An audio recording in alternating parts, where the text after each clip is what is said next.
Hello මම ආර්කම් මම කොළඹ කොටස් වෙළඳ පොලේ ආයෝජනය කරන ආයෝජකයෙක්. ඒ සමගම වයිට් ලිස්ට් ප්‍රතිපත්තියට හෝ ක්‍රමවේදයට අනුව මගේ ආයෝජන තීරණවල් ගන්න ආයෝජකයෙක්. එම නිසා තීරණය කරා වයිට් ලිස්ට් ආයෝජන ක්‍රම පිළිබඳව සිංහල මාධ්‍යයෙන් ඒ තරම් වීඩියෝ පට හෝ නැත්තම් පොත් හෝ ආටිකල්ස් එහෙම නැති හන්දා තීරණයක් කරා මේ සම්බන්ධයෙන් වයිට් ලිස්ට් ක්‍රමවේදයට අනුව ආයෝජනයක් කරන්න බලන් ඉන්න පුද්ගලයන් උදෙසා සහ වයිට් ලිස්ට් ක්‍රමවේදයන් පිළිබඳව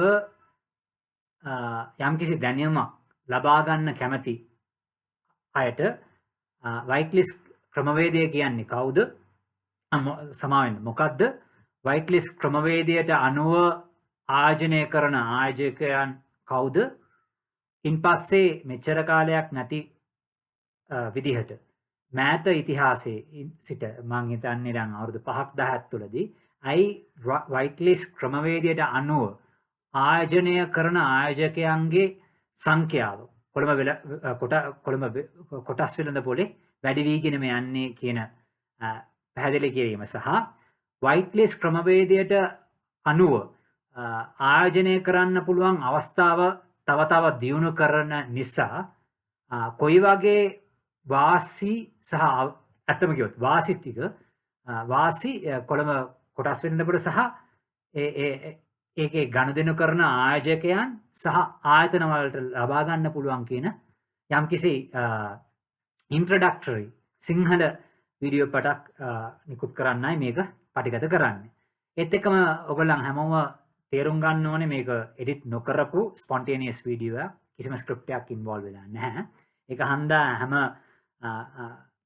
සමහර වැරදි නැත්තම් වැරදි උච්චාරණ වල එහෙම තියෙන්න පුළුවන්. ඕක හන්දා ඒක ඒ තරම් ලොකුවට සලකන්න එපා.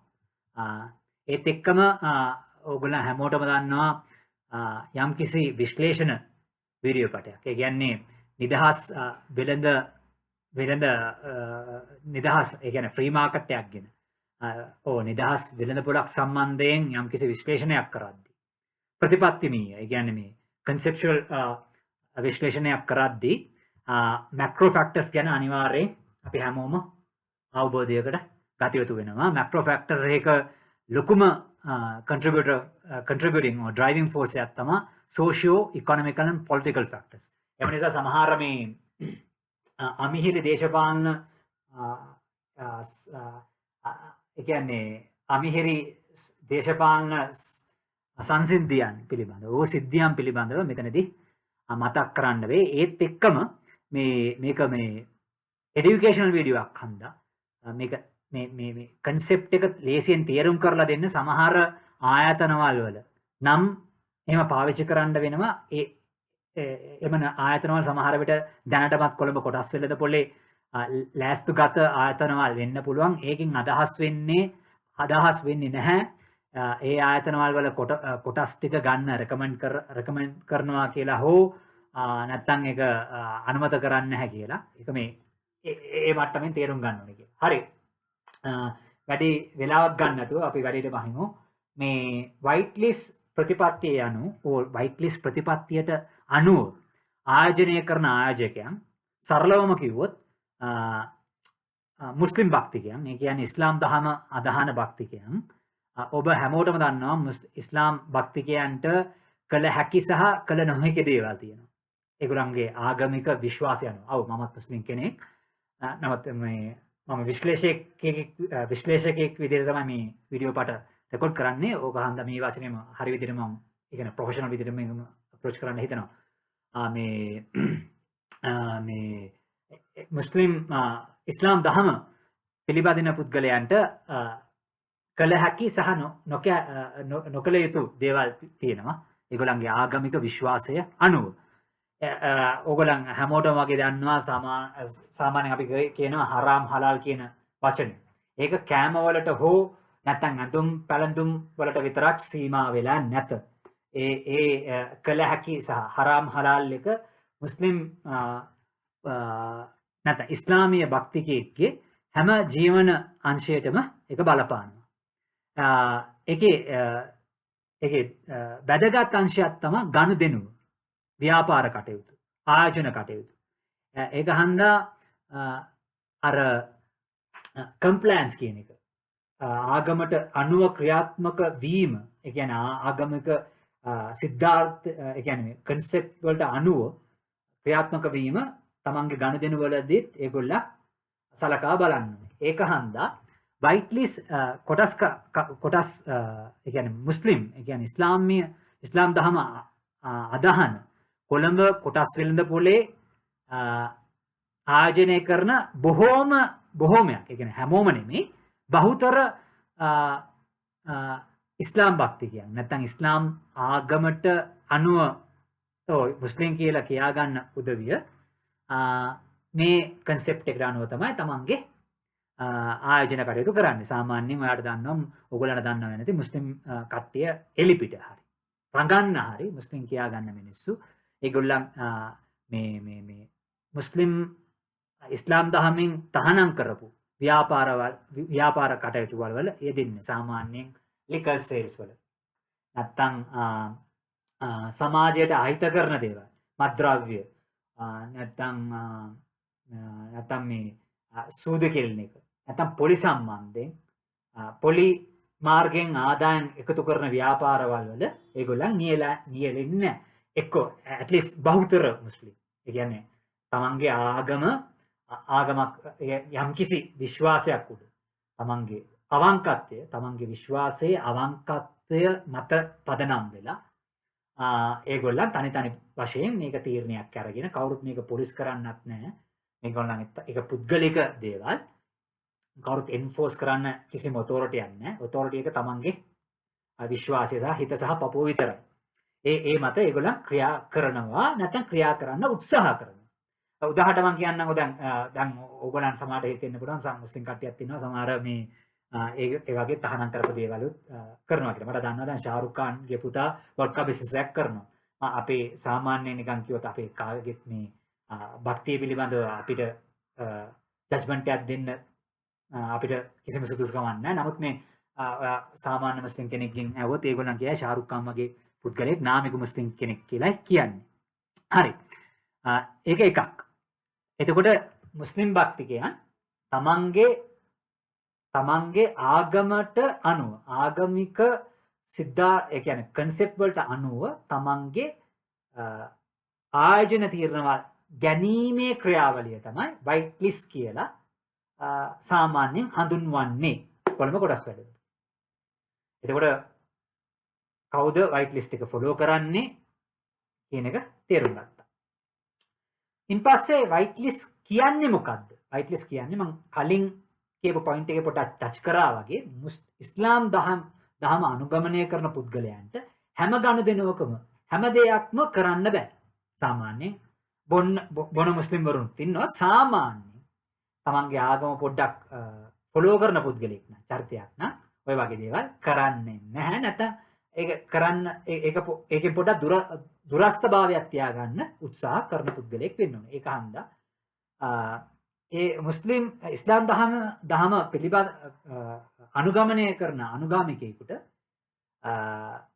හැම දෙයක්ම කරන්න බෑනේ. හැම වර්ගයේ ව්‍යාපාරයක්ම කරන්න බෑ. හරිද? ශ්‍රී ලංකානු නීතියට අනුව අනුමත කරපු හැම ව්‍යාපාරයක්ම මේගොල්ලන්ට කරන්න බෑ. සාමාන්‍ය ශ්‍රී ලංකානු පුරවැසි ඕන කෙනෙකුට බාර් ලයිසන් එකක් අරන් බාරයක් පටන් ගන්න පුළුවන්. දැන් ඉස්ලාම් දහම පිළිපදිනවා කියලා කියා ගන්න පුද්ගලයාට ඒක කරන්න බෑනේ. එක්ක එහෙම කරන්න ගියොත් එයාම අන්ද ගන්නවා, නැත්නම් එයා හිතා ගන්නවා එයා දෙවියන් වහන්සේව අන්දනවා කියලා. ඒගොල්ලන්ගේ විශ්වාසය අනුව එහෙමයි. ඒක හන්දා ඒගොල්ලන්ට ඒ දේවල් කරන්න බෑනේ. ඒක හන්දා ඒගොල්ලන්ට කළ හැකි ව්‍යාපාරවල් තියෙනවා. ඒ කියන්නේ නියැලිය හැකි ව්‍යාපාරවල් තියෙනවා. කළ නොහැකි ව්‍යාපාරවල් තියෙනවා. ඒක ඒ වගේ ප්‍රසිද්ධ ව්‍යාපාරවල් තමයි මේ ඒ කියන්නේ ලික සම්බන්ධයෙන් තියෙන ව්‍යාපාරවල් වල ඒගොල්ලන් ඍජුවම ඒ කියන්නේ මේවා black and white වගේ තහනම් කරලා තියෙනවා. ඔය වගේ ව්‍යාපාරවල් වල නියැලෙන්න බෑ. ඉන්පස්සේ මේ ගැම්බ්ලින් සම්බන්ධයෙන් සූදු සම්බන්ධයෙන් කියන්නේ සූදු සම්බන්ධයෙන් වෙන ව්‍යාපාරවල් වල නියැලෙන්න බෑ. ඉන් පස්සේ පොලි සම්බන්ධයෙන්. පොලියට ගනුදෙනුව ඒ කියන්නේ පොලියට ණයක් දීලා ඒකෙන් පොලිය අරන් ජීවත් වෙන ව්‍යාපාරයක් පවා මේගොල්ලන්ට කරන්න බෑ. මේකෙන් කියන්නේ ඒ වගේ ජීවන රටාවක් අනුගමනය කරන පුද්ගලයෙක් වැරදි හෝ හරි කියලා දෙන්නේ මේ මෙතනින් කියන්නේ. ඉස්ලාම් ධර්මයට අනුව මේක කරන්න බෑ. මේක නිදහස් ලෝකයක් ඕන කෙනෙකුට ඒගොල්ලන් ජීවත් වෙන රටේ තියෙන නීතියට අනුව ඕන ව්‍යාපාරයක් නීතිගත ව්‍යාපාරයක් කරන්න ඕන පුද්ගලයෙකුට අයිතියක් තියෙන වගක් මම මේ අවස්ථාවේදී ආයෙ කියා ගන්න කැමතියි. ඒත් එක්කම කියාගෙන ආපු විදිහට ඒගොල්ලන්ට හැම ව්‍යාපාරයක්ම කරන්න බෑ. නමුත් අපි හැමෝටම දන්නවා නූතන ලෝකයේ පොඩ්ඩක් සංකීර්ණයි. නූතන ලෝකයේ සංකීර්ණයි. නූතන ව්‍යාපාර ලෝකයේ ඊටත් වඩා පට්ට සංකීර්ණයි. ඒක හන්දා දැන් සංකීර්ණයි. දැන් කොළඹ කොටස් වෙළඳපොළ වගේ තැනක් ගත්තොත් එතනදී ඉස්ලාම් දහම විතරක් පිළිපදින පුද්ගලයන් විතරක් නෙමෙයි උතන ඉන්නේ. හැමෝටම එන්න පුළුවන්. හැම වර්ගයේ පුද්ගලයෙකුටම එන්න පුළුවන්. එහෙමයි වෙන්න ඕනේ. ඒ හැම වර්ගයේම මතවල් තියෙන පුද්ගලයන්, අයිඩියාස් සහ අයිඩියොලොජිස් තියෙන පුද්ගලයන් තමයි ව්‍යාපාර කටයුතු කරන්නේ. ඒගොල්ලන්ගේ ව්‍යාපාර ටික තමයි ලෑස්තුගත කරලා තියෙන්නේ උතනදී. එම නිසා ඉස්ලාම් දහම පිළිපදින උදවියන්ට යම්කිසි ඕමනාකමක් තිබුණා මේ නූතන ලෝකයක් එක්ක එක් වෙන්න. ඒක හන්දා ඒගොල්ලන්ට යම්කිසි ක්‍රමවේදයක් හදාගන්න වුණා. මේ දැන් කොළඹ කොටස් වෙළඳපොළ වගේ නිදහස් ආයෝජන හෝ මේ ප්‍රාර්ථන වෙළඳපොළ වලට කොහොමද අපිත් එකතු වෙන්නේ? අපිත් කොහොමද ක්‍රියාකාරීව එකතු වෙන්නේ කියන ප්‍රශ්නයක් තිබුණා. එතකොට මේගොල්ලන් යම්කිසි ක්‍රමවේදයක් හදාගත්තා. කතා කරලා යම්කිසි ෆ්‍රේම්වර්ක් එකක් හදාගත්තා. මෙහෙමයි දැන් අපිට පැහැදිලිවම පේනවා හැම කොටස් වෙළඳපොළක ලංකාව වෙන්න පුළුවන් නැත්නම් පිටරටක කොටස් වෙළඳපොළක් වෙන්න පුළුවන්. එතනදී ඉස්ලාම් දහමට ඍජුවම පටහැනි ඉස්ලාම් දහමේ අනුමතයට පිට ගිහින් ඍජුවම පටහැනි ව්‍යාපාර කටයුතු කරන ව්‍යාපාරවල් තියෙනවා. උදාහරණයක් මම කියන්නම්. දැන් ලංකාව ගත්තොත් මේ ලිකර් සම්බන්ධයෙන් ගනුදෙනු කරන ව්‍යාපාරය. එවැනි ව්‍යාපාර. හෝ නැත්නම් පොලි සම්බන්ධයෙන්. තමන්ගේ ආදායම ඉපයීමේ මූලික ක්‍රමය. පොලි බව පත් කරගත්තු ව්‍යාපාරවල් තියෙනවානේ. බැංකුව වෙන්න පුළුවන්. නැත්නම් මේ ෆයිනෑන්ෂල් අනිකුත් ආයතනවල වෙන්න පුළුවන්. එවැනි ආයතන ආයේ දැන් කියමුකෝ ආයුධ හෝ ඔය වගේ දේවල් නිෂ්පාදනය කරන ලංකාවේ නම් කොටස් වෙළඳපොළේ දැන් එහෙම එවැනි කම්පැනියක් නැහැ. එවැනි කම්පැනියක් එහෙම දැන් ඇමරිකාවේ එහෙම ගියොත් තියෙනවා. ඔය වගේ කම්පැනිස්. ඔය වගේ කම්පැනි හො. නැත්තම් ගැම්බ්ලින් සම්බන්ධයෙන්. නැත්තම් මේ ඇඩල්ට් කන්ටෙන්ට්ස් නිෂ්පාදනය කරන ඒ වගේ ව්‍යාපාරවල් වල අපිට ආයෝජනය කරන්න බෑ. ඒක පැහැදිලිනේ. ඒක බ්ලැක් ඇන්ඩ් වයිට් නේ. ඔයාලට ඒ වගේ ව්‍යාපාරයක් කරන්න බැරි නම් ඒ වගේ ව්‍යාපාරයක ආයෝජනය කරන්නත් බෑ මුස්ලිම් කෙනෙක් වුණොත්. ඒක ඒගොල්ලන්ට පැහැදිලි. නමුත් අපි හැමෝටම දන්නවා මෙතන කොළඹ කොටස් වෙළඳපොළ.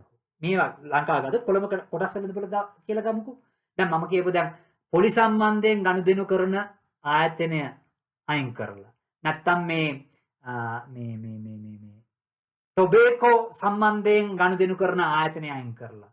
නැත්තම් මේ ලික සම්බන්ධයෙන් ගනුදෙනු කරන ආයතනය අයින් කරලා ගත්තොත් ඉතුරු ආයතන ටික ගත්තොත් බොහෝමයක් ආයතනවල නියැලෙන්නේ ඉස්ලාම් ධර්මයට අනුව අනුමත කරන්න පුළුවන් ව්‍යාපාර.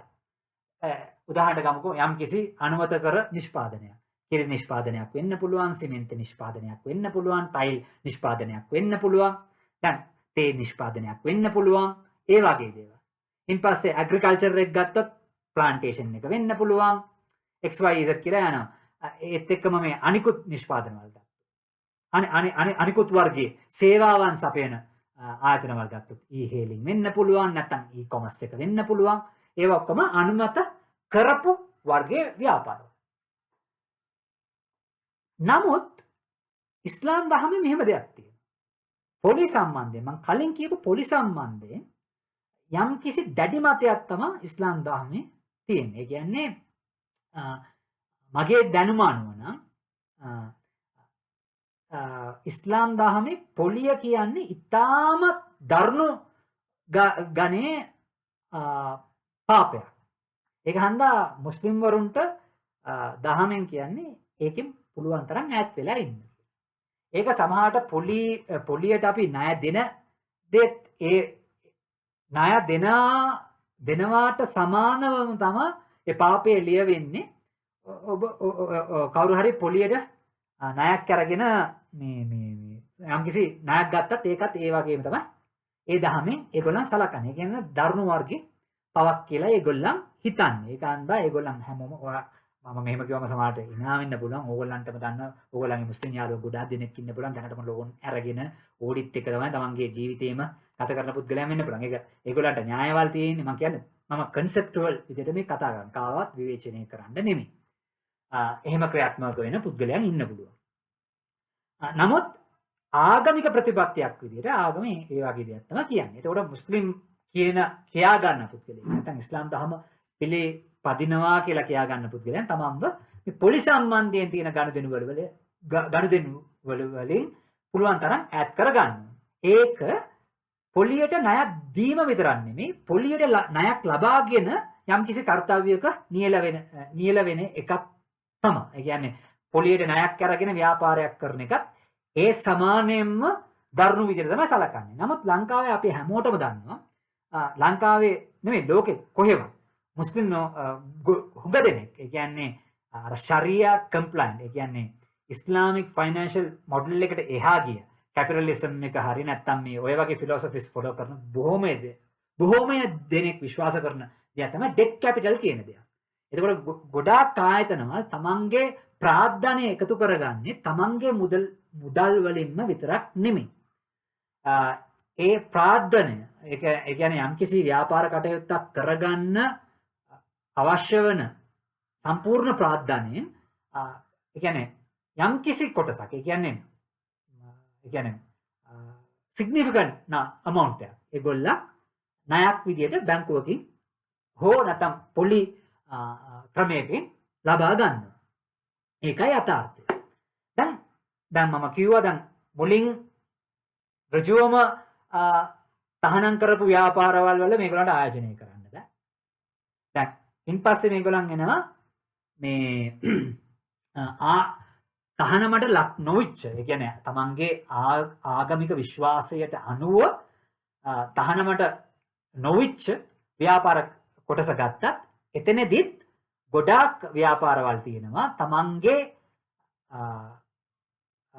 ප්‍රාර්ථනය ඒ කියන්නේ ඉන්වෙස්ට්මන්ට් එක කැපිටල් එකේ ලොකු ඩෙට් පෝෂන් එකක් තියන් ඉන්න ආයතනවලක් තියෙනවා.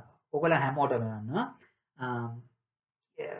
ඉතාමත් කීප දෙනෙක් තමයි ඔතනදී. ඔය වගේ ආයතනවල ඉතාමත් සුළු ආයතනවල කීපයක් තමයි ශරියා කම්ප්ලයන්ට් කියන ලෝන් පවා අරන් තියෙන්නේ. ඒ කියන්නේ ඉස්ලාමීය බැංකු වලින් ලෝන් අරන් තියෙන්නේ. අනිකුත් සියලු දෙනාම වගේ බොහෝමයක් දෙන කන්වෙන්ෂනල් බැංක්ස් වලින් තමයි ලෝන් එක අරන් තියෙන්නේ. දැන් ඔතනත් ප්‍රශ්නයක් තියෙනවා. එකක්. මම ඒ පොයින්ට් එකට මම ආපහු එන්න තව දෙයක් කියනවා. ඒත් එක්කම තව කොන්දේසියක්. දැන් ඔයගොල්ලෝ හැමෝටම වගේ දන්නවා. දැන් ව්‍යාපාරයක් වුණාම හැම ව්‍යාපාරයක්ම උත්සාහ කරන්නේ තමන්ගේ ලාභය සහ ආදායම වැඩි කරගන්න. දැන් කියමුකෝ මම ව්‍යාපාරයක නියැලෙනවා නැත්නම් නියැලෙනවා කියලා කියමුකෝ දැන් එතකොට මම යම්කිසි ප්‍රොඩක්ෂන් කියන මැනුෆැක්චරින් උත්පාදනයක් තමයි කරන්න කියලා. මට අමතර සල්ලි තිබුණොත් මම සමහරට ඒක තව තැනකකින් ආයෝජනය කරන්න පුළුවන්. ඒක FDක් වෙන්න පුළුවන්, UTක් වෙන්න පුළුවන්, නැත්නම් TB එකක වෙන්න පුළුවන්. නැත්නම් තව දැන් කියමුකෝ දැන් මං ගාව වැඩිපුර සල්ලි තියෙනවා. මම ගින් ලිකර් මැනුෆැක්චරින් කම්පැනි එකක ඉන්වෙස්ට් කරන්න පුළුවන්. නැත්නම් ටොබැකෝ මැනුෆැක්චරින් කම්පැනි එකක ඉන්වෙස්ට් කරන්න පුළුවන්. නැත්නම් මම තව බැංකුවක ඉන්වෙස්ට් කරලා තියෙන්න පුළුවන්. එතකොට ඒවා වලිනුත් මම ආදායමක් උපය ගන්නවා. අපි කියන්නේ අද ඉන්කම්ස් කියලා කියන්නේ non mainstream income. එතකොට එතනදිත් ප්‍රශ්නයක් තියෙනවා මේගොල්ලන්ට. හරි අනුමත වෙලා තියෙනවා. නමුත් පොලිය මේගොල්ලන් දැන් තමන්ගේ ප්‍රාර්ථනය හදාගෙන තියන්නේ පොලියට ණය අරන්.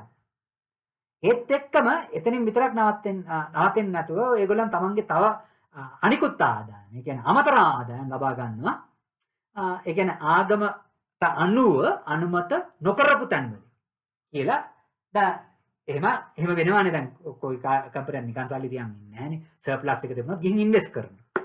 දැන් එතනදිත් ප්‍රශ්නයක් තියෙනවා. මේ ප්‍රශ්නේ තේරුම් ගත්ත ගොඩක් ඉස්ලාමීය විද්වතුන් සහ ඉස්ලාමීය මූල්‍ය ධර්මයන් පිළිබඳව ඉගෙනගත් උදවියන් යම්කිසි ක්‍රමවේදයක් හදාගත්තා. හරි. දැන් අපි නූතන ලෝකයේ ජීවත් වෙන්නේ. අපිත් නූතන ලෝකයට එකතු වෙන්න ඕන. නූතන ලෝකයේ එක්තරා යථාර්ථයක් තමයි කැපිටල් මාකට් කියන්නේ. මේකෙන් හොඳ අවස්ථාවක් ලබා දෙනවා මුස්ලිම් සහ මුස්ලිම් නොවන හැම වර්ගයේම ව්‍යවසායිකයන්ට. එම නිසා මේකෙන් ඈත් වෙලා ඉන්න එක ඇත්තටම අසාධාරණයි.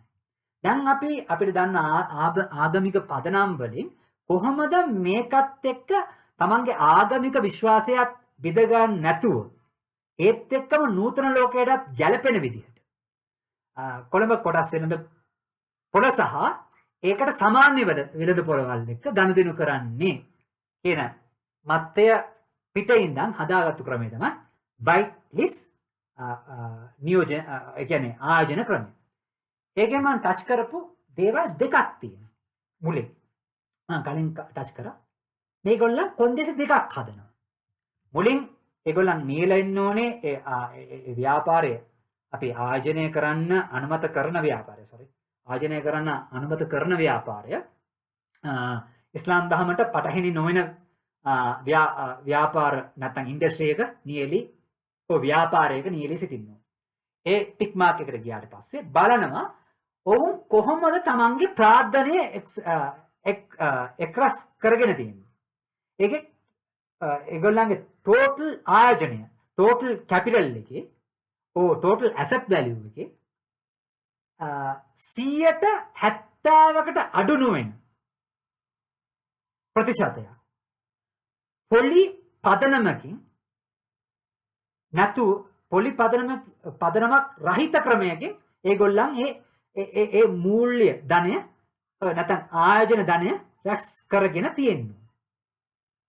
ඒගොල්ලන්ට පොලි පදනම් යට යම්කිසි පොලි ක්‍රමවේදයට අනුව ඒක ණයක් වෙන්න පුළුවන් ඕන ක්‍රමයක් වෙන්න පුළුවන් ආයෝජන ක්‍රමයක් පවා වෙන්න පුළුවන් පොලි ක්‍රමයකට අරන් තිබුණ ටෝටල් කැපිටල් එකකින් ටෝටල් ඇසට් වැලියු වලින් 30%ක තමයි උපරිම ගානේ උපරිම ත්‍රෙෂෝල්ඩ් එක 30%ක් තමයි වෙන්න ඕනේ.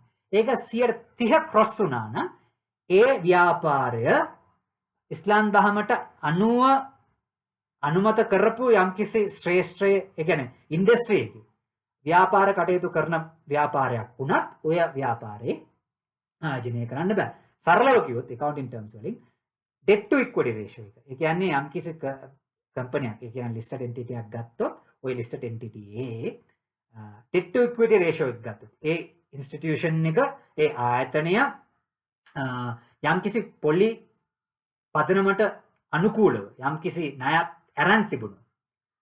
ඒ කියන්නේ ණය රේෂියෝ එක debt to equity ratio එක total asset value වලින් 30% ඉක්මවා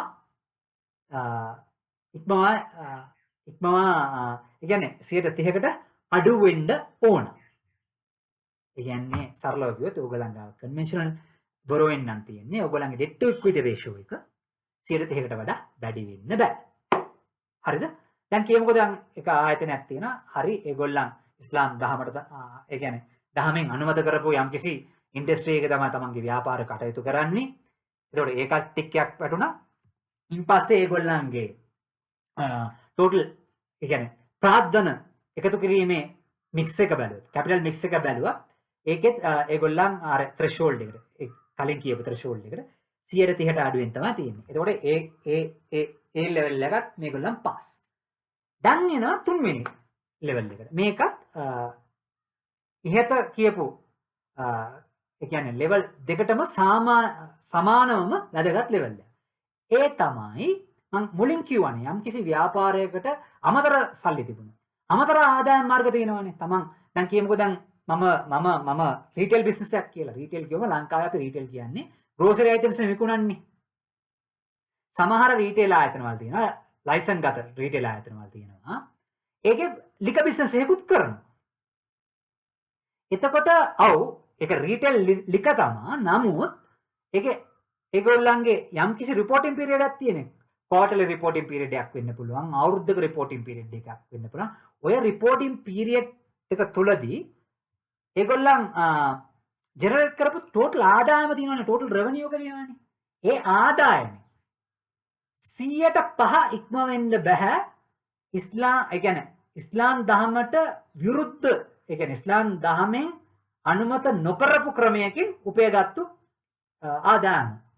ඒ කියන්නේ දැන් උදාහරණයක් මම කියමු. මම රීටේල් බිස්නස්මන් කෙනෙක්. මම ලිස්ට් කරලා මම ලිස්ටඩ් වෙලා තියෙනවා කියලා කියමුකෝ. මගේ කම්පැනි X කියන කම්පැනි. ඔය X කම්පැනි මම සුපර් මාකට් චේන් ලංකාව වටේම තියෙනවා. මම සාමාන්‍යයෙන් ඕකෙන් විකුණන්නේ අනුමත කරපු හැමෝටම පිළිගන්න පුළුවන් ග්‍රෝසරි අයිටම්ස්. මගේ ඒ කියන්නේ කාර්තු රිපෝට් එකේ නැත්නම් මගේ අවුරුද්දේ සම්පූර්ණ ආදායමෙන් ඒ ග්‍රෝසරි සාමාන්‍ය ග්‍රෝසරි වලින්, ඒ කියන්නේ අනුමත කරපු වර්ගයේ ග්‍රෝසරි වලින් මම උපයගත්තු, ඒ කියන්නේ දහමට අනුව අනුමත කරපු ග්‍රෝසරි ව්‍යාපාර වලින් මම උපයගත්තු ප්‍රමාණය මගේ සම්පූර්ණ ආදායම 95ක් කියලා කියමුකෝ. නැත්නම් 94.5ක් කියලා කියමුකෝ. නමුත් මගේ ලික ආදායමක් තියෙනවා. ලික සෙල් එකකුත් තියෙනවා මං ගාව. මම ලිකර් සෙල් කරනවා කියලා කියමුකෝ මගේ ආයතනේ. එතකොට මගේ ටෝටල් ආදායමෙන් 5.5ක් එන්නේ ඔතනින්. එතකොට ඒ ආයතනෙ මේගොල්ලන්ට ආයෝජනය කරන්න බෑ. දැන් ලංකාව කොටස් වෙළඳ පොළ පිළිබඳව නැත්නම් ලංකාවේ ව්‍යාපාර ශ්‍රේෂ්ඨය පිළිබඳව යම්කිසි අදහසක් තියෙන පුද්ගලයෙකුට. මේක මම උදාහරණයක් කිව්වෙ ලික.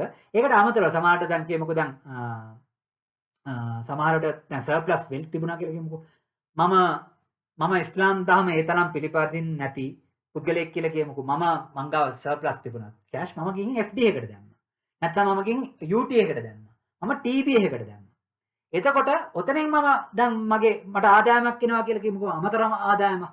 ඒ ආදායම දැන් මගේ ටෝටල් ආදායම සම්පූර්ණ ආදායමෙන් 5% ඉක්මවනවා කියලා කියමුකෝ. එතනදී ප්‍රශ්නයක් වෙනවා මගේ ආයතනයක නැත්නම් මගේ ව්‍යාපාරේ ඉස්ලාම් දහම පිළිගන්නා කියන පුරවැසි පුද්ගලයෙකුට ආයෝජනය කරන්න බෑ.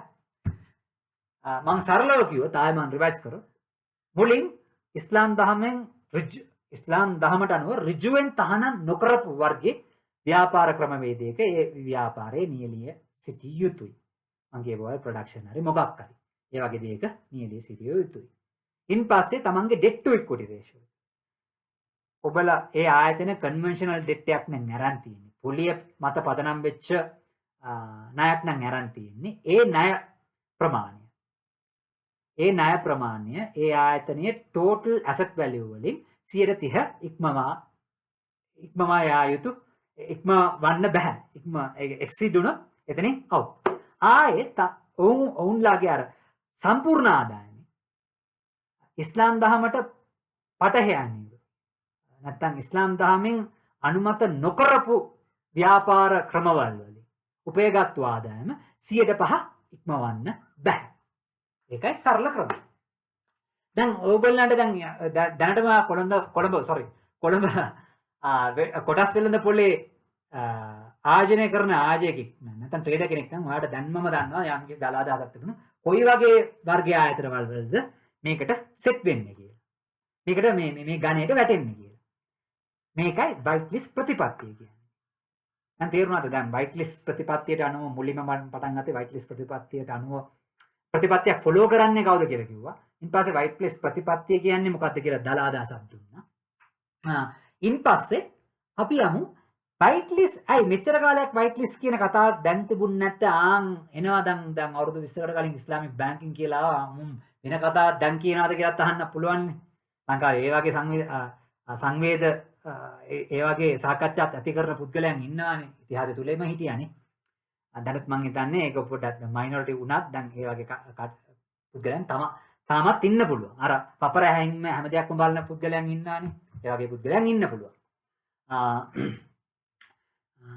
මොකක් හරි එජෙන්ඩා එකක් තියෙනවාද? ඒ වගේ අර දැන් අර ඒ වගේ ප්‍රොපගැන්ඩාස් කරන උදවියන් ඉන්නවානේ. ඕන දෙයක් විකෘති කරලා පපර හැංගීම් බලලා ඒ වගේ අදහස් රටට දෙන පුද්ගලයන් ඉන්නවානේ. ඒගොල්ලන් ගාව ඩවුට් එකක් තියෙන. බලන්න මෙච්චර කාලයක් නැති white list investors ඇයි කොහෙවත් නැති විදියට. කොයි කාලෙත් නැති විදියට කොළඹ කොටස් වෙළඳපොළට එකතු වෙන්නේ. එකක් ඕගොල්ලෝ හැමෝම තේරෙන්න ඕනේ. අපි දැන් නූතන ලෝකෙම වෙනස් වෙලා තියෙනවා. ඔයා මුස්ලිම් කෙනෙක් වෙන්න පුළුවන්.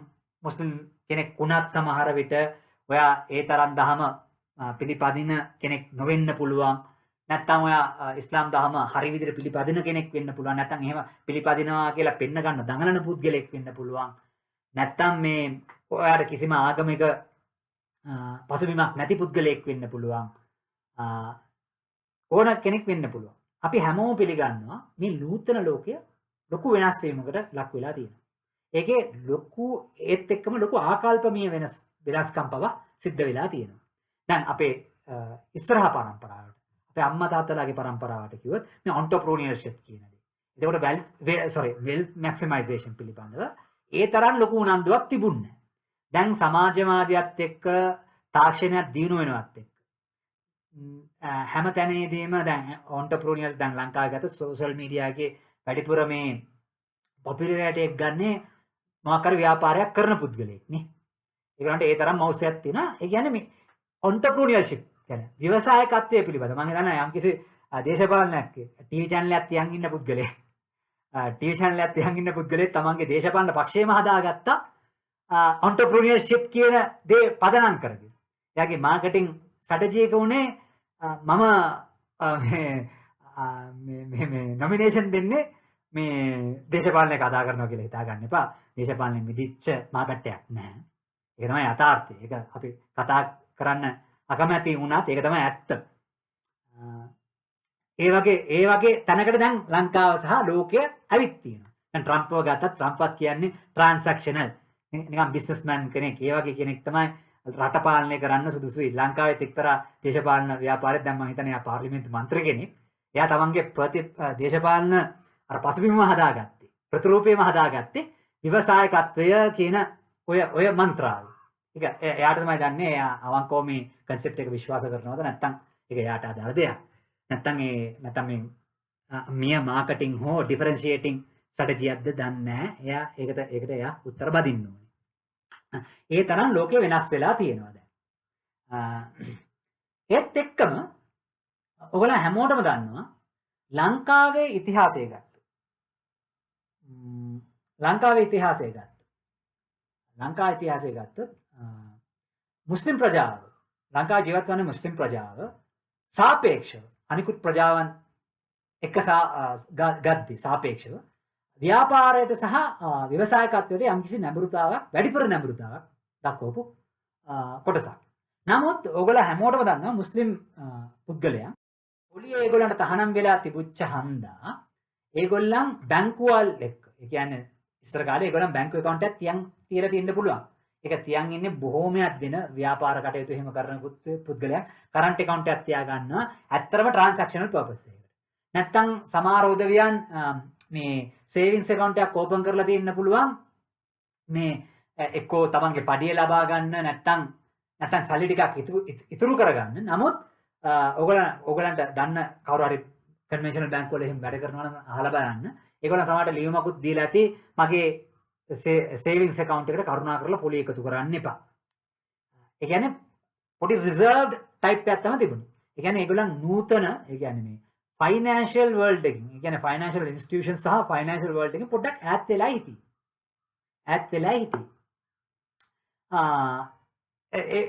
ඒක සාධාරණයි ඒගොල්ලන්ට. එතකොට මේගොල්ලෝ හැමදාම බැලුවේ තමන් ගාව සල්ලි තිබුණොත් යම්කිසි තමන්ගේම ව්‍යාපාරවල් වල ඒක ආයෝජනය කරලා මට විනාඩියක් දෙන්න ෆයිනෑන්ෂල් ඉන්ස්ටිටියුෂන්ස් වලින් ෆයිනෑන්ෂල් කියන්නේ මාකට් වලින් ඈත් වෙලා හිටියේ තමන්ගේ ආගමික විශ්වාසය හන්දා. ඒ කියන්නේ ඒගොල්ලන්ට ඒ තරම් අවස්ථා තිබුණේ නැහැ. ඒගොල්ලන්ගේ විශ්වාසයට අනුව ඒ කියන්නේ ආගමික විශ්වාසයට අනුව ආයෝජනවල හෝ තැන්පත් කරන්න. ඒගොල්ලන් සේවිංස් account එකක් තිබුණත් ඒකිනුත් එහෙමයි වැඩ කටයුතු කරගෙන ගියේ.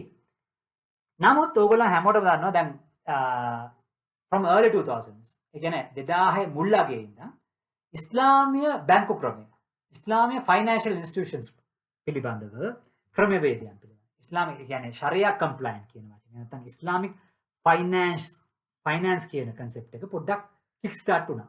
ඒක ප්‍රසිද්ධ වෙන්න උනා. ඒත් එක්කම තමයි ලංකාවේ මම හිතන්නේ ප්‍රබල ආයතනයක් වෙන LOLC ආයතනය. මම හිතන්නේ ඒගොල්ලන් අල්ෆලා කියන මේ ෆයිනෑන්ස් ඒ කියන්නේ ශරියා කම්ප්ලයන්ට් ඒ කියන්නේ ඉස්ලාම් දහමට අනුව අනුමත කරපු විදිහේ ලීසින් ප්‍රොඩක්ට්ස් ගන්න පුළුවන් ක්‍රමවේදයක් ඉන්ට්‍රොඩියුස් කරලා දුන්නා. ඒත් එක්කම අමානා කියන බැංකුව ඒ කියන්නේ මුලින් ඉන්වෙස්ට්මන්ට් බැංකුවක් විදිහට දෙමුනේ මම හිතන්නේ මුලින්ම මේගොල්ලන් තකාෆුල් කියන ඉන්ෂුරන්ස් ක්‍රමයක් හඳුන්වලා දුන්නා. ඒ කියන්නේ ඉස්ලාම් දහමයට හෝ ශරියා කියන ඉස්ලාම් නීතිය දහමේ නීතියට අනුව ඒ කියන්නේ ගනුදෙනු නීතියට අනුව හදාගත්තු ඉන්ෂුරන්ස් ක්‍රමයක් හඳුන්වලා දුන්නා. අමානා තකාෆුල් කියලා ආයතනයක් ආවා. ඉන්පස්සේ ඒ ආශ්‍රයෙන්ම අමානා ඉන්වෙස්ට්මන්ට් බැංක් කියලා එකක් ආවා. ඒක මම හිතන්නේ 2006 දී නැත්නම් 7 දී ලයිසන්ස්ඩ් බැංකයක් වුණා. කමර්ෂල් බැංකයක් වුණා. නැත්නම් ඒකට කලින්ද දන්නේ නැහැ. ලයිසන්ස් බැංකයක් වුණා.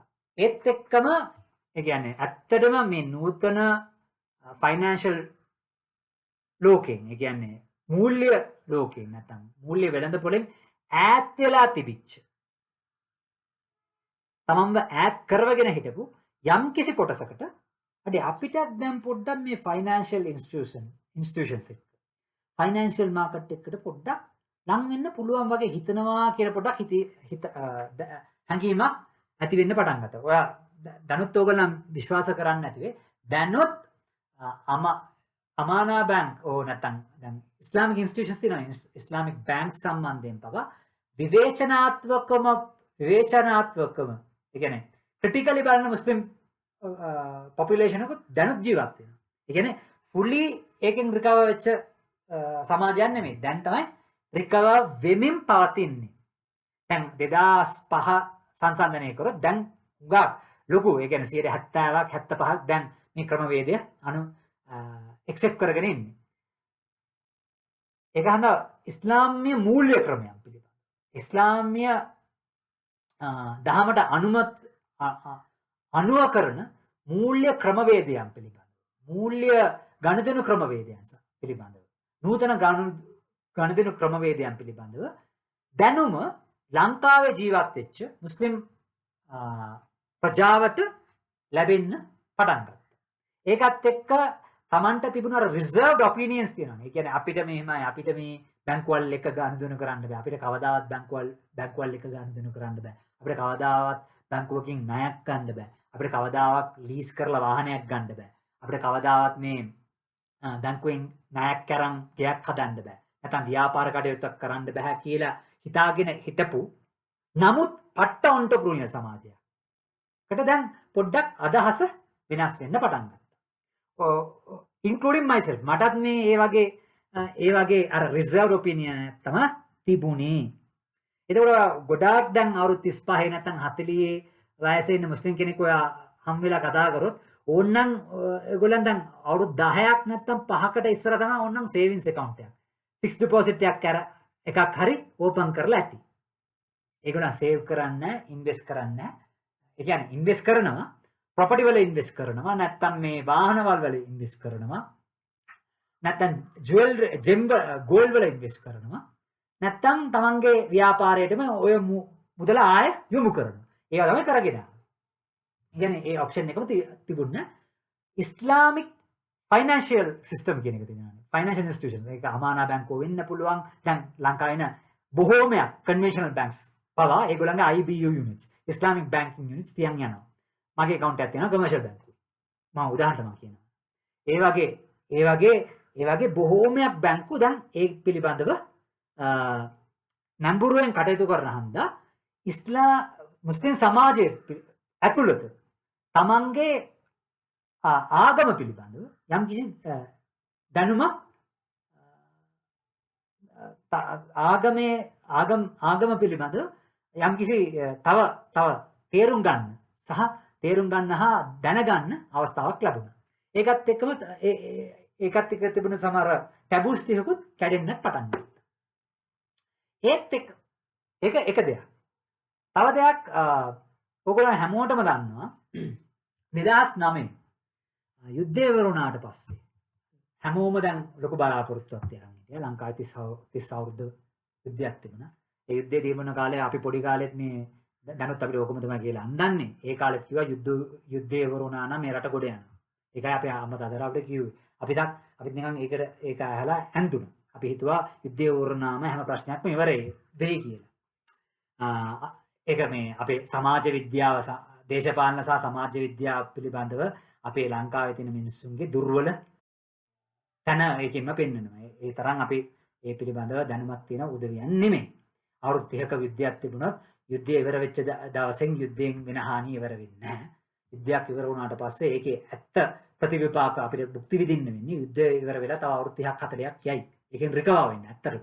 නමුත් අපි හිතන් හිටියෝ යම් කිසි තැනක උතුරේ යුද්ධය ඉවර වුණාම අපි හැමෝම ගොඩ. දෙවනි දවසේම අපි වෙන තැනකට යනවා. ලංකාව කියන්නේ සිංගප්පූරුවම තමයි කියලා. ඒක තමයි අපි ණයවල් එහෙම අරගෙන පාර හැදුවේ නිකන් විකාර අපි නැටුවානේ. මමත් ඒකට ඇඳිලා හිටියේ. දැන් මම පොරෙක් වගේ කතා කරාට මමත් ඒ ෆිලොසොෆි මේ හිටපු එකෙක් තමයි. ඒ ෆිලොසොෆි එක තමයි ගොඩක් ලංකාවේ ප්‍රොෆෙසර්නුත් ඒ දවස්වලත් හිටියේ. ඒක හන්ද 2009 යුද්ධය ඉවර වුණා. ගොඩක් අයට බලාපොරොත්තුවක් තිබුණා. නමුත් එක දෙයක් අපි හැමෝම පිළිගන්න ඕනේ. අපි ඉස්සර කාලේ නිවුස් බැලුවත් බිස්නස් නිවුස් එකේ පෙන්නන්නේ all share price index. නැත්නම් blue chip කියලා තව ඉන්ඩෙක්ස් එකක් තිබුණා. ඒක පෙන්නනවා ඒ දවස්වල මම කොටස් වල ඉන්වෝල්ව් වෙලා නැහැ. ඒක තමයි බලන්නේ ආර්ථිකයක green ද red. කොටස් වෙළඳ පොලේ නියැලෙන පුද්ගලයන් වෙන්න පුළුවන්. නැත්නම් ඒ ගැන කිසිම අවබෝධයක් නැති පුද්ගලයෙක් වෙන්න පුළුවන්. රටේ තත්ත්වය පොඩක් මැනගන්නේ දේශපාලන ස්ථාවරත්වය පිළිබඳව නැත්නම් රට යන දිහාව පිළිබඳව නැත්නම් රටේ ආර්ථිකය පිළිබඳව මේගොල්ලන් මේ GDP per capita data's ගන්න මාකට් එක perform වුණා නම් මේගොල්ලන් හිතන් ඉන්නේ ආඩේ රට සුපිරි කියලා හිතන් ඉන්නේ. ඊටත් එහෙම හිතන මිනිස්සුත් ඉන්නවා. ඒක උඩ දේශපාලන කරන මිනිස්සුත් ඉන්නවා. මොකද හිතා ගන්න එපා දේශපාලනට ආය යනවා කියලා. ඒක තමයි යථාර්ථය. දේශපාලනයේ මාකට් එකකින් කඩලා බිදලා ගන්න බෑ. මේ එහෙම මතයක තමයි ගොඩක් අය ඉන්නේ. සහ හිටියේ ගොඩක් අය. එතකොට අපිත් මේ යුද්ධය වුණාට පස්සේ මේ දැන් මුස්ලිම් සමාජයනේ මුස්ලිම් සමාජය ගමකෝ ඒගොල්ලන් ව්‍යාපාරයට පොඩ්ඩක් නැඹුරුයි. දැන් ඉස්ලාමීය බැංකු පද්ධතිය පොඩ්ඩක් දියුණු වෙනවා. 2000 මුල්ලගේ වගේ වෙනකොට දැන් ඒ පිළිබඳවත් දැන් ඒගොල්ලන්ගේ දැනුම වැඩි වෙනවා. alternative investments පිළිබඳව දැන් ගන්න හිතන්න පටන් ගත්තා. ඉන්පස්සේ 2009 මැද හරිය වෙනකොට යුද්ධය ඔෆිෂියලි ඉවර වෙනවා. එතකොට ඉතින් හැමෝම වගේ මාකට් එක එක්ස්පෙක්ට් කරා. මාකට් එක ඒ වගේම perform කරා. perform කරාම දන්නවානේ දැන් මුස්ලිම් සමාජය දැන් මෙච්චර කාලයක් ඈත් වෙලා හිටියට ඒගොල්ලන්ට රිසර්ව් ඔපිනියන් එකක් තිබුණේ මේ මාකට් එක පිළිබඳව නැත්නම් ෆයිනෑන්ෂල් මාකට් සම්බන්ධයෙන් මේගොල්ලෝ වඩේ මාකට් එක perform වෙනවා. ඕකෙත් පොඩක් අර early initiators ඉන්නවනේ හැම සමාජයකම. මුලින් බහින කට්ටිය මාකට් එකට බහින්න පටන් ගත්තා. ඒගොල්ලෝ අර 2010 සහ 2011 රැල්ලේ මාකට් එකට ආවා. මාකට් එක පට්ට විදිහට perform වුණා. අපි හැමෝම හිතියේ රට සුපිරියට යනවා කියලා. ඔව් CAC index එක පෙන්නනවා. ඒක මතම නෙමේ රටේ ඇත්ත తත්වය බලපාන්නේ. ගොඩක් ඒකට එහා ගිය දත්ත ආර්ථික දත්ත තියෙනවා. දැනගත්තා. එතකොට අපි හිතුවා අපි සිංගප්පූරුවම තමයි ගොඩක් එතකොට ආණ්ඩුවටත් ගොඩක් උනන්දු තිබුණා FDIs ගෙන්න ගන්න. එතකොට මැද පෙරදිග කියන්නේ මිඩල් ඊස්ට් සම්බන්ධයෙන්. මිඩල් ඊස්ට් ආයෝජකයන් ගෙන්න ගන්න නැත්නම් මුස්ලිම් රටවල් වලින් ආයෝජනයන් ගෙන්න ගන්නත් ඒ කාලේ හිටපු ආණ්ඩුව සහ ප්‍රතිපත්ති හදන්නන් උත්සාහ කරා.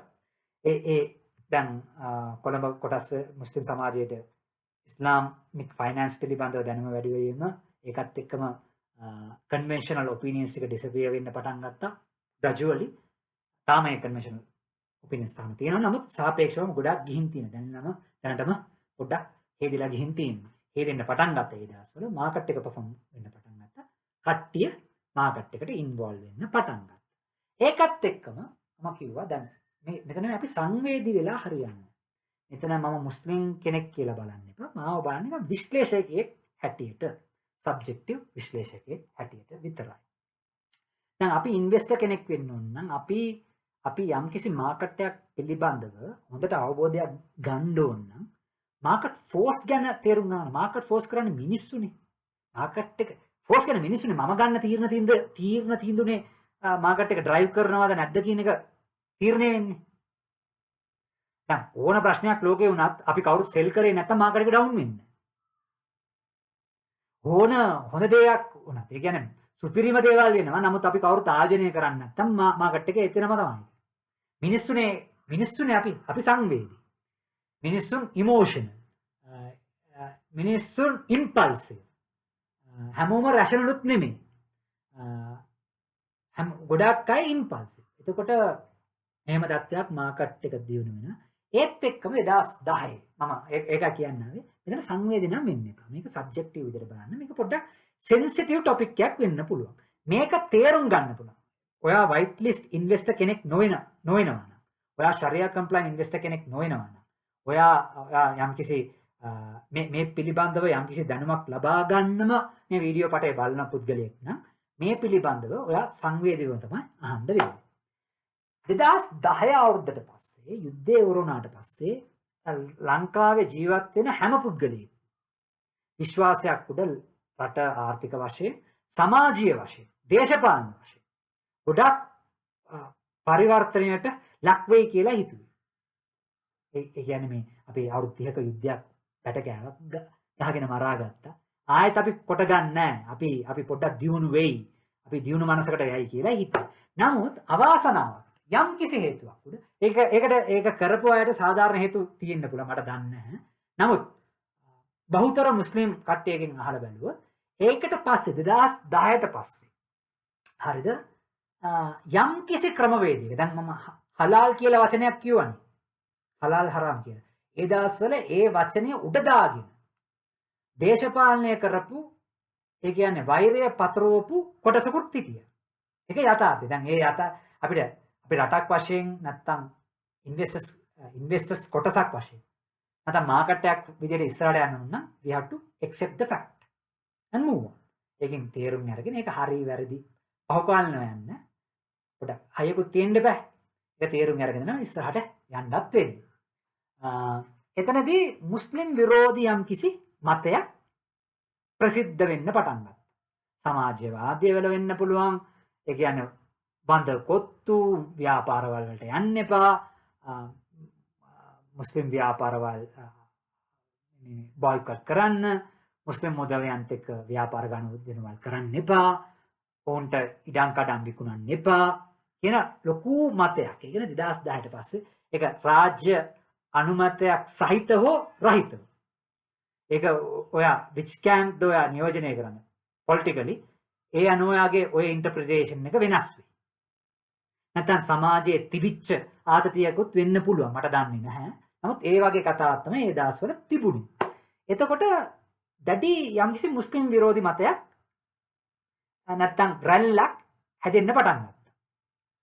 ඒකේ tip of the iceberg එක තමයි. ඒක හැදිලා එතකොට මුස්ලිම් කට්ටිය ගොඩක් මම වගේ මුස්ලිම් කට්ටිය ඇත්තටම අඩුයි. ඒ කියන්නේ විවෘතව කතා කරන කට්ටිය ඇත්තටම අඩුයි. තමන්ගේ හිතේ තියෙන දේ පවා එළියට කියන්නේ. ඒක අර minority psycho කියලා කියනවානේ. අර සුළුතර සයිකොලොජි එකේ එහෙම බයයි. අපිව කොන් කරයිද අපිට ලේබල් කරයිද කියන බයක් තියෙනවා. ඒකට විවෘතව ඒගොල්ලන්ගේ මතය හෝ ඒගොල්ලන්ට දැනෙන දේවල් කියන්නේ නැහැ. රටක් වශයෙන් අපි දියුණු සමාජයක් වෙන්න ඕන නම් ඒ වගේ අවස්ථාවන් මාකට් එක වෙන්න පුළුවන්. දේශපාලන අධිකාරියන් වෙන්න පුළුවන්. ඒක හදලා දෙන්න පුළුවන් වෙන. ඒක තමයි ඇත්තටම මේගොල්ලන්ගේ සක්සස් එක. ස්ක්‍රූටිනයිස් කරන්න නැතුව. ඒකට දැටි පීඩනයක් තිබුණා. ඒ මුස්ලිම් සමාජය ඇතුළේ තමයි ඔක තිබුණේ. මාධ්‍යවල ධම්මල ගහන්නේ නිකන් මේ. ධම්මල ගහන්නේ. ඔයා මුස්ලිම් විරෝධී ටෝක් එකක් දුන්නොත් ඔයා පොර next day.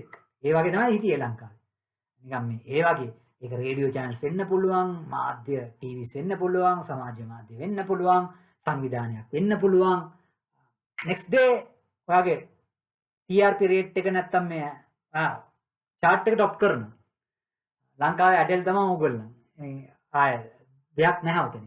ඒ වගේ තත්ත්වයක් තමයි උතනදී තිබුණේ.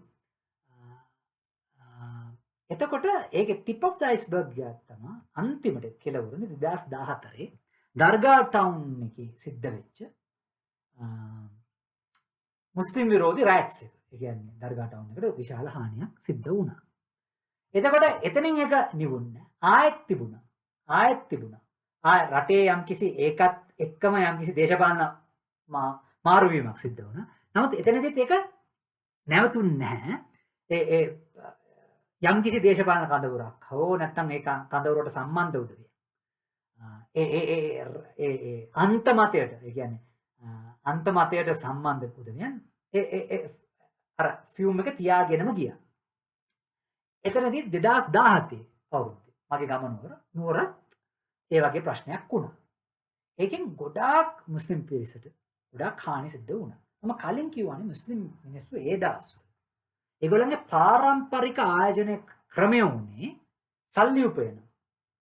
එක්කෝ බලනවා තමන් කරන ව්‍යාපාරයේම ওই සල්ලි ආයෝජනය කරලා ව්‍යාපාරයක් තව දියුණු කරගෙන ව්‍යාපාරය දියුණු කරනවා කියලා මේගොල්ලන් එන්නම් කුලියට ගයක් කඩේක ඔය ව්‍යාපාරයක් කරගෙන ගියා නම් මේගොල්ලන්ගේ දියුණුව කියලා මේගොල්ලන්ගේ ඔළුවේ තියෙන ආය තමන්ගේම කියලා ඉඩමක් කරන් ওই කඩේ දාගන්න. එතකොට කුලිය ගෙවන්න ඕනේ නැහැ කියන අර පොඩි කන්වෙන්ෂනල් සහ බෑක්වර්ඩ් තින්කින් පැටර්න් එකක් තමයි තිබුණේ. ඔල්ටර්නේටිව් ඉන්වෙස්ට්මන්ට් ගැන ඒ තරම් අවබෝධයක් නැති හන්දා. ඉන්පස්සේ ඒකට අමතරව Tamanට ඒකටත් අමතරව යම් කිසි ආදායමක් තිබුණා. ගෙයක් හදා ගන්නවා. ඒකට එහා ගියොත් තව ඉඩමක් ගන්නවා. නැත්නම් ඒ ගත්තු ඉඩමේ තව ගෙයක් හදා ගන්නවා. ඒක කුලියට දෙනවා. නැත්නම් තව කඩයක් හදා ගන්නවා. ඒක කුලියට දෙනවා. නැත්නම් රත්තරන් ටිකක් ගන්නවා. නැත්නම් වාහනයක් ගන්නවා. නැත්නම් වාහනයක් තිබුණා තව වාහනයක් ගන්න. ඒ වගේ දේවල් තමයි කරගෙන ගියේ. දැන් ඕගොල්ලන් හැමෝටම දන්නවා ලංකාව වගේ. දැන් ලංකාවේ මේක දැන් මුස්ලිම් කට්ටියට විතරක් නෙවෙයි මේක උනේ 1956ට ගියොත් ඒ කාලේ ඉඳලා අපේ දෙමළ සහෝදරයන්ටත් මේක දීර්ඝ කාලිනව වෙලා තියෙනවා. ඒකෙන් තමයි අපි යුද්ධයකටත් යන්න ඕනේ. ඒකට ඕගොල්ලන් කොයි වගේ කඳවුරක්ද නියෝජනය කරන්නේ කියන දේ මත මේක අර්ථකථනය වෙනස් වෙන්න පුළුවන්. නමුත් ෆැක්ට් එකක් කියලා යමක් තියෙනවානේ. හැමෝම පිළිගන්න පුළුවන්. ඒක හැමෝම ඉතින් නොකියාට ෆැක්ට් එකක් තියෙනවානේ. ඒ වගේ තිබුණා. මම ඒකට එන්නම්. ඒකටත් පොඩ්ඩක් මේක සම්බන්ධ වෙනවා. දැන් එහෙම තිබුණු සමාජයක දැන් දර්ගා ටවුන් සිද්ධිය ඒත් එක්කම මහනුවර වෙච්ච සිද්ධිය ලොකු බලපෑමක් එල්ල කර අඩේ බලපංකෝ. දැන් මට ගියක් කරන් තියාගන්න. මගේ ගේ පුච්චලා ගියා. ඒ කියන්නේ මේ රටේ ජීවත් වෙන බහුතරයන් නෙමෙයි. ඒ කියන්නේ මුස්ලිම් විරෝධ මතයන් තියාගත්තු අන්ත සෙට් එකක්. ඒ වගේ දේවල් කරලා ගියා. තමන්ගේ ගේවල් පුච්චුවා. එතකොට මේ ගෙවල් අස්සේ තියලා තිබුණු රත්තරන් පිච්චිලා ගියා. එතකොට තමන්ගේ වාහන පිච්චුණා. තමන්ගේ කඩවල් පිච්චුණා. දැන් ඒගොල්ලන්ට දැන් ෆිසිකල් ඇසෙට්ස් පිළිබඳ තිබිච්ච විශ්වාසය ගොඩක් ගිලිහින්න පටන් ගත්තා. ඒක අහන්ද ගොඩක් අය තමන්ගේ ව්‍යාපාරවල විකුණලා ඉඩම් කඩම් විකුණලා මේක රටෙන් පිටත් වෙලා ගියා. තවත් අය හරි තමන්ටම ඒ කියන්නේ අන්කොන්ෂස්ලි හරි දැන් ෆිසිකල් ඇසෙට් එකක් තිබ්බොත් නේ මේගොල්ලන් පුච්චන්නේ. පුච්චන්න බැරි තැනකට කොහොමද මගේ ආයෝජනය ගෙනියන්නේ? මෙතනදී පොඩි දෙයක් තියෙනවා. මුස්ලිම් මිනිසුන්ට හැම වර්ගයේම ආයෝජනවල් කරන්න බෑ. ඉස්ලාමික් ෆයිනෑන්ස් කියන්නේ asset backed finance. for example මුස්ලිම් කට්ටියට ක්‍රිප්ටෝ වල එහෙම සල්ලි ආයෝජනය කරන්න බෑ. ක්‍රිප්ටෝ කියන්නේ තනිකර ස්පෙකියුලේෂන් එකකින් යන දෙයක් නේ. ඉස්ලාම් දහමට අනුව ඔයා යම්කිසි ආයෝජනයක් කරොත් ඔයා ඇත්තටම වැලියු එකක් ක්‍රියේට් කරලායි යම්කිසි දෙයක් ඔයා උපය ගන්නවා. නිකම් මේ අර රැල්ලට අර ස්පෙකියුලේෂන් නිකම් මේ අර වාතයට මොකක් කර කියලා නැත්තම් මේ අර you can't sell yeah and make money. You have to create some value. එතකොට මේගොල්ලෝ ක්‍රිප්ටෝ වලට ඇත්තම කිව්වොත් මට දන්නවා ගොඩක් මුස්ලිම් කට්ටියත් මේ ව්‍යාපාරේ නියැලෙනවා. ඉස්ලාම් දහමට අනුව කරන්සි ව්‍යාපාරය පවා කරන්න බෑ. සල්ලියක් විකුණලා කොහොමද බං සල්ලි උපයන්නේ? ඒක අමාරුයිනේ. ඒක තර්කානුකූලව දහමට අනුකූල කරගන්න අමාරුයි. නමුත් ඒක highly speculated majority opinion. මුස්ලිම් කට්ටිය අතර තියෙන majority opinion එක කරන්සි ව්‍යාපාර පවා කරන්න බෑ. ඒත් ඔයගොල්ලන් hina වෙන්න පුළුවන් ගොඩක් මුස්ලිම් කට්ටිය ව්‍යාපාරය කරනවා කියලා. ඒක ව්‍යාපාරය කරන කට්ටිය තමයි ඒකට උත්තර දෙන්න ඕනේ. ඒක කරන්න බෑ. ඒක හන්දා ඒක ගොඩක් තැන්වලදී මේ ආයෝජනය කරන්න බෑ. මේ ඔය forex එකට යන්න බෑ. ක්‍රිප්ටෝ වලට යන්න බෑ. ක්‍රිප්ටෝ පිළිබඳව 2017 එහෙම ඒ තරම් ලොකු අවබෝධයක් ලංකාවේ මිනිස්සුන්ට තිබුණාද නැද්ද කියලා දන්නේ නැහැ. නමුත් මේ ඒ දවස්වල ඒවා වලට ඒ වගේ ඔල්ටර්නේටිව්ස් වලට යන්න බැරි වුණා. මේකට ඇසට් බැක් වලට තමයි යන්න පුළුවන්. ඇසට් බැක් වල එකම සුපිරි ව්‍යාපාර කොටසක් තමයි කොළඹ කොටස් වෙළඳපොළ කියන්නේ. දැන් හරි බං මම කොටසක් ගත්තා කියලා මට තියනවා කියලා කිව්වම 10% කියලා යම් කිසි ලිස්ටඩ් කම්පැනි ඒ තරම් නැහැ මං කියන්නේ ගත්තත් කියලා ඒ කම්පැනිය තුච්චන් නැහැනේ. එතකොට මේගොල්ලන්ට ඒක සබ්කොන්ෂියස්ලි ඒ පැත්තට මේගොල්ලන්ම නැඹුරු කැරෙව්වා. දැන් මේක මම තර්කානුකූලව පොඩ්ඩක් කියනවා දත්ත ටික ගත්තා නම් 1983 කළු ජූලියට පස්සේ අපේ දෙමළ සහෝදරයන් ගොඩක් කාලේ ඉඳලා මේ කොටස් වෙළඳපොළේ ආයෝජනය කරමින් සිටියා. නමුත් ඔයගොල්ලන් දත්තයක් වශයෙන් ගත්තොත් 1983 කළු ජූලියට පස්සේ ගොඩක් අය රටෙන් පිටත් වෙලා ගියා. ගොඩක් අය කොටස් වෙළඳපොළටත් නැඹුරු වුණා. මේ 2014 පස්සේ මුස්ලිම් කට්ටියට ට්‍රිගර් වෙච්ච ඒ සයිකී එකම ඒගොල්ලන්ට ඒ දවස්වල ට්‍රිගර් වුණා. ඒ තමයි මට දන්නත් දැන් টොප් chart එක අරන් බැලුවොත් පෙනේ. නෝගා යම් කිසි කෙනෙක්ගේ behavior එක තේරුම් ගන්න ඕන නම් අපිට දේශපාලනය කතා කරන්න නැතුව මේ කතා කරන්න බෑ. To understand something we have to be quite frank නේ නිකන් මේ අර කොලේ වහලා කතා කරන්න බෑ. ඒකත් එක්ක මුස්ලිම් සමාජය තව අතල්ලු වුණා. අඩේ. දැන් හරි ඉස්ලාමික් ෆයිනෑන්ස් පිළිබඳව දැනුම වැඩි වෙනවා. මාකට් එකත් බූම් වෙනවා. ඒකත් එක්කම මේ පරම්පරාවේ ලෝකේ පරම්පරාව දැන් නූතන පරම්පරාව දැනුත් වෙල්ත් මැක්සිමයිසේෂන් එක ගැන තමයි නඹුරු වෙන්නේ සෝෂල් මීඩියා එක ඕපන් කරත් හෝ ඕන දෙයක් ඕපන් කරත් ඕක ගැන විතරයි මේගොල්ලන් කතා කරන්නේ.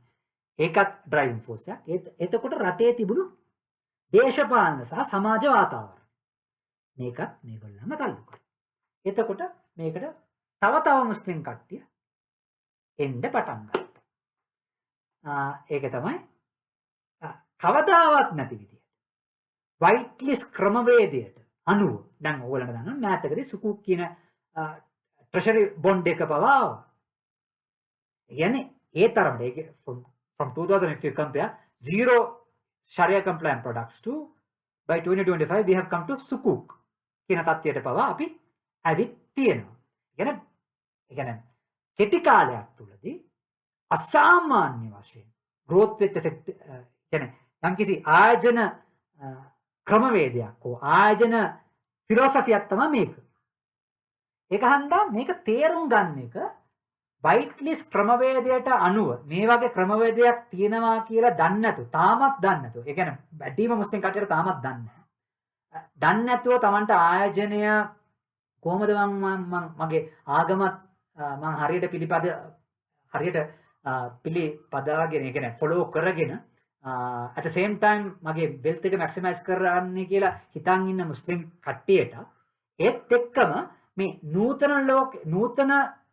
ඒ කියන්නේ නවීන ගණේ ආයෝජන කොටසක් ඒ කියන්නේ දැන් ඉන්වෙස්ටර් කොටසක් තියෙනවානේ දැන් එකතු වෙනකොට මේගොල්ලන් නාකට එක ඩ්‍රයිව් කරන්න පුළුවන් ෆෝස් එකක් වෙනවානේ මේ කොටස පිළිබඳව ඔයා වයිට් ලිස්ට් නොවන ඉන්වෙස්ටර් කෙනෙක් වුණා තේරුම් ගන්න එක පට්ට වටිනවා ඔයාව හොඳ ඉන්වෙස්ටර් කෙනෙක් කරන්න සුපිරි විදිහට වඩනවා කියන එකක් කියලා ගන්න ඕනේ දැන් ඒගොල්ලන් ඒ තරමට ඇවිත් තියෙනවා ඒත් එක්කම දැන් එකක් අපි තේරුම් ගන්න ඕන මුස්ලිම් සමාජය කියන්නේ සාමාන්‍යයෙන් ව්‍යාපාරයට නැඹුරු සමාජයක්.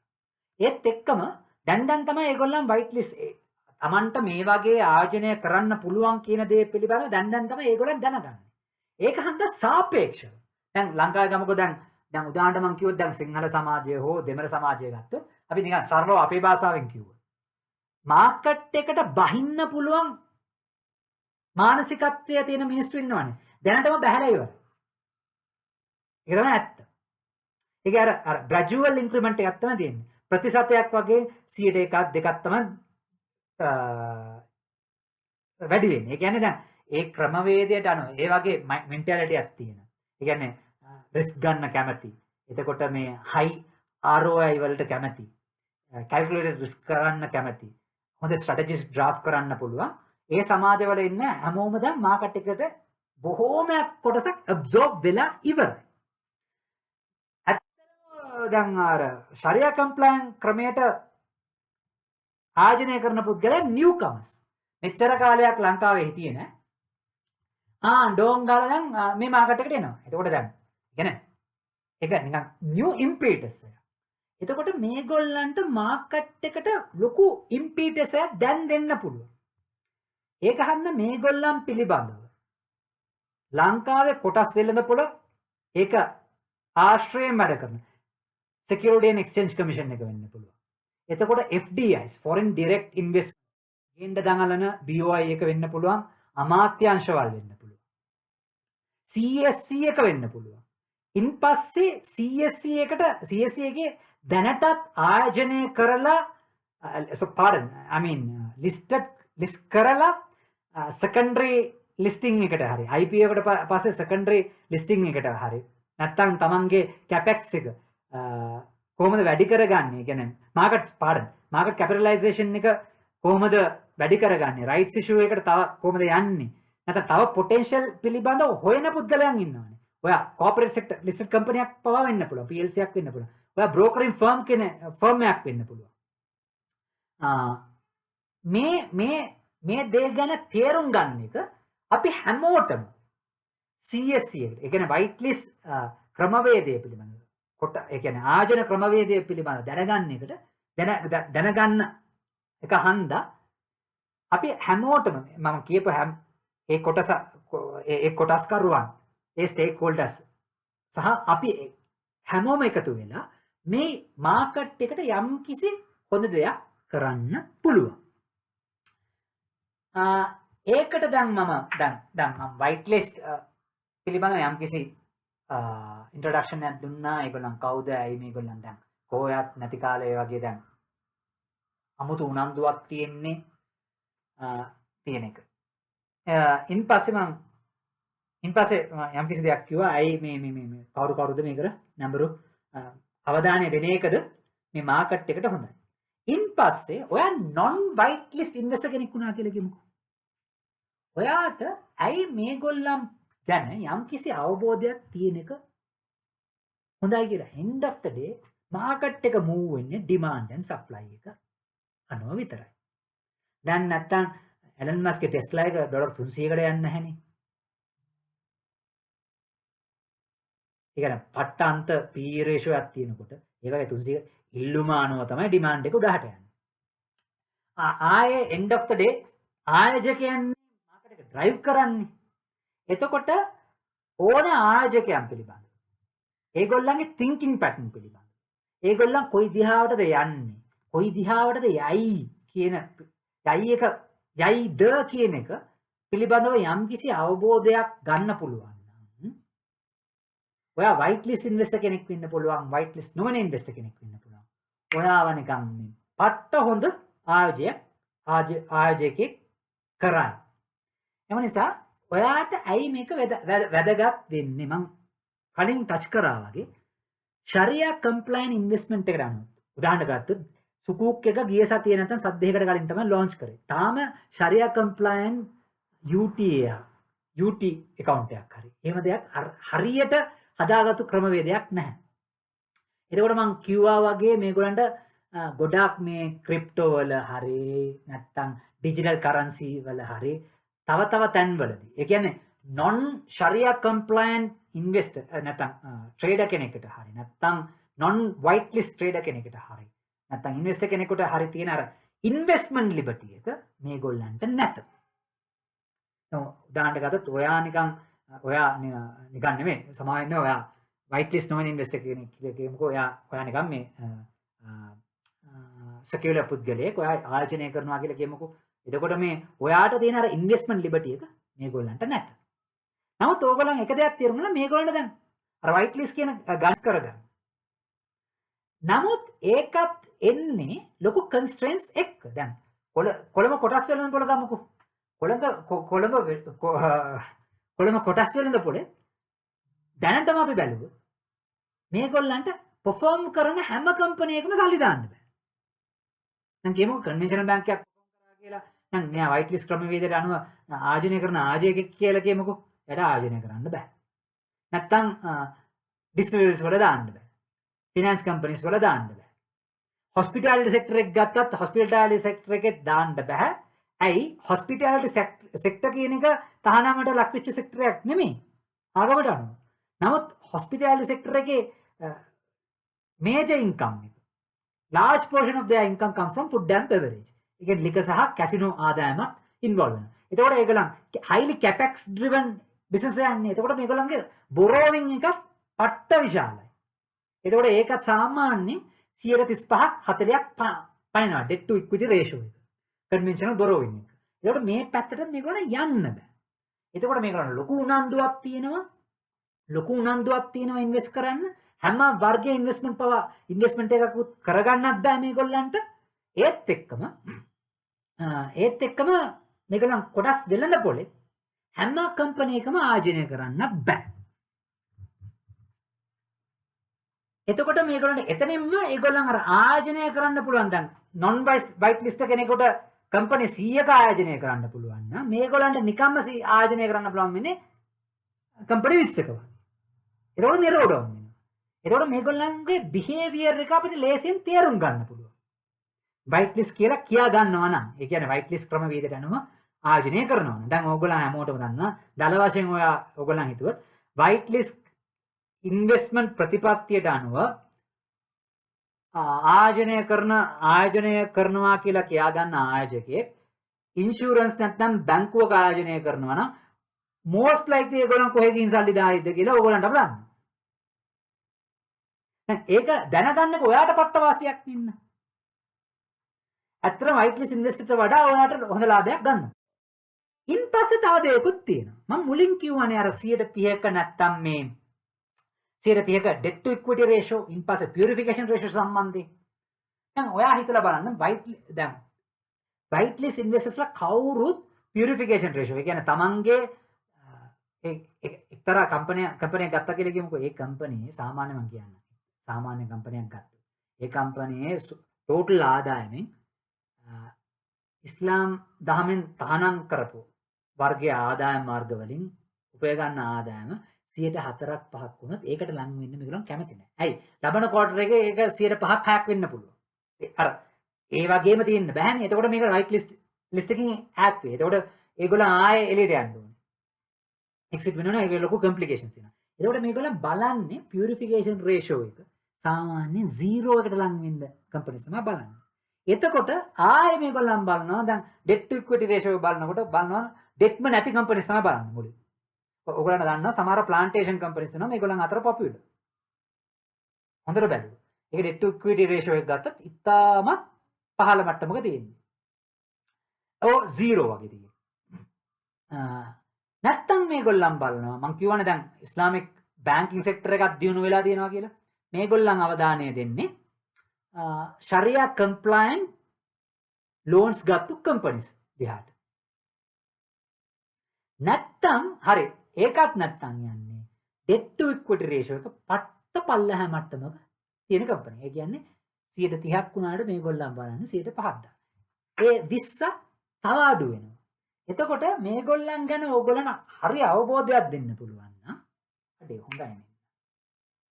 මට මේ කම්පැනිස් ටික පොඩ්ඩක් අල්ල ගන්න පුළුවන්. ඒත් එක්කම ඔයා white list investor කෙනෙක් වුණා නම් ඉස්ලාම් දහමට අනුව ඔයාලට ගැම්බල් කරන්න බෑ. ඔයාලා ෂෙයා වලිනුත් මම උදේ ගත්තා green උදේ මොකද දැන් ඒගොල්ලන් තේරුම් ගන්න එකෙන් ඒගොල්ලන් කොයි වගේ පැටර්න් එකකටද යන්නේ කියන එක අපිට තේරුම් ගන්න පුළුවන් වෙනවා. ඒත් එක්කම දැන් white list investorලාට හැම තැනදීම ආයෝජනය කරන්න බෑනේ. ඒගොල්ලන් ආයෝජනය කරන්න පුළුවන් යම්කිසි සීමා සහිත තැන්වල විතර. ඒත් එක්කම තව දෙයක් තියෙනවා white list investorsලාට day trading කරන්න බැරි ප්‍රශ්නයකුත් තියෙනවා.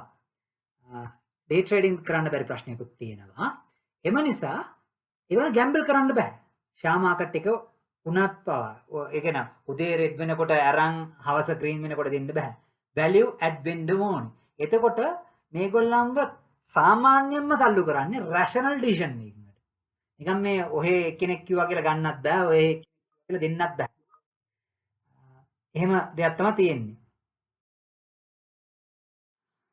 කලින් කියාගෙන හිටියා වගේ ඒගොල්ලන්ට මේ ගැම්බ්ලින් කරන්න බෑ. ඒකෝට ඩේ ට්‍රේඩින් පවා කරන්න බැරි වෙනවා. ඒගොල්ලන්ගේ value driven ආයෝජනයක් තමයි. rational value driven සාපේක්ෂව medium to long term ආයෝජන වල තමයි ඒගොල්ලන්ට කරන්න වෙන්නේ. එතකොට ඒගොල්ලන් සාමාන්‍යයෙන් එකක් ආයෝජනය කරන්න පුළුවන් ආයතනවල ගණන ඉතාමත් සීමිතයි. ඒකෙත් මේගොල්ලන් ආයෝජනය කරන්න කැමති වෙන ආයතන ප්‍රමාණය ඒකෙත් සීමිතයි.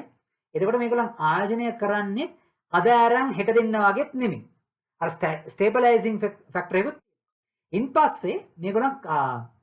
ඉන්පස්සේ මේගොල්ලන් මේ සාමාන්‍ය පොලිය පිළිබඳව කිසි අවබෝධයක් දුන්නා නෙන්න. පොලියෙන් ඈත් වෙලා ඉන්නයි මේගොල්ලන් හැම වෙලාවෙදිම දඟලන්නේ.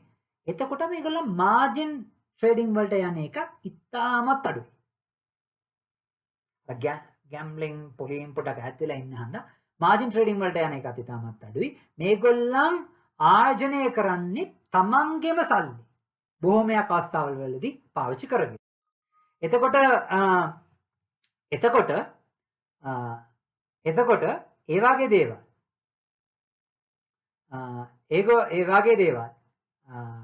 එතකොට මේගොල්ලන් ආයෝජනය කරන කොටස් නැත්නම් මේගොල්ලන් අවංක විදියට හරි විදියට ප්‍රතිපත්තිය අනුගමනය කරමින් ආයෝජනය කරන ආයෝජකයන්ගේ ආයෝජනය කරන කොටස් ඒ තරම් ෆ්ලක්චුවේට් වෙන්නේ නැහැ.